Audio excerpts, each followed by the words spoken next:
السلام عليكم، اهلا، كيف دايرين؟ نتمنى تكونوا كلكم بخير وبصحه جيده ان شاء الله. اليوم وصفه طبيعيه خاصه بالرشح الزكام والسعال وايضا سيلان الانف للاشخاص اللي كيعانيوا من نزلات البرد في هذا الجو هذا. فكونوا اكيدين ان الوصفه طبيعيه ومضمونه ان شاء الله 100%. ما عليكم غير تجربوها.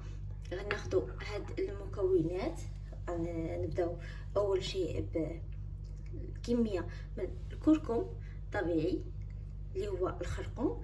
غناخذوا واحد الملعقه، قلت لكم تحضروا على حسب الكميه اللي بغيتو نتوما. غناخذوا كميه من الزنجبيل طري، نطحنوه جيدا. يكون من الافضل انه يكون من نوعيه جيده وممتازه، ويكون مطحون جديد. ايضا غناخذوا معهم قطرات من عصير الليمون الحامض، ومنساوش المكون الرئيسي والاساسي هو العسل. عسل يكون طبيعي من الافضل ويكون حر باش ناخذوا نتائج ممتازه ان شاء الله. غنخلط جميع هاد المكونات مع بعضها جيدا. هاد الوصفه يمكن لكم انكم تحضروا كميه كبيره تشاركوها مع العائله ديالكم او لو مع الاسره ديالكم اللي غتكون في البيت. هي مفيده جدا للجسم. من الافضل انكم تاخذوا هاد الوصفه اكيد قبل النوم، يعني حتى تدخلوا للفراش ديالكم وعاد تاخذوها. غناخذوا هنا واحد الملعقه من الخليط، واحد الملعقه كبيره مملوءه من هذا الخليط اللي حضرنا. غيكون بهذا الشكل.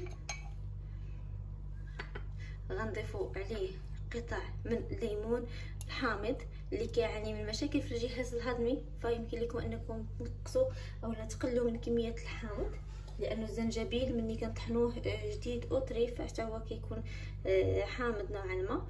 وغنوضعوا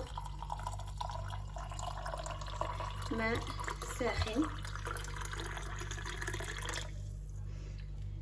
يغطى الخليط لمدة ديال 5 دقائق إلى 10 دقائق إلى أن يصبح دافئ، ويمكن لكم أنكم تشربوه وتاخذوه بالصحة والراحة وبالشفاء العاجل إن شاء الله. شكرا جزيلا لكم على المشاهدة. نتمنى أن الفيديو والوصفات نال الإعجاب ديالكم. كيف شفتوا المكونات طبيعية جدا، وأيضا يفوت لكم غير ترتاحوا عليها إن شاء الله. نتلاقاو فيديو آخر إن شاء الله بالصحة والراحة مسبقا. بسلامة.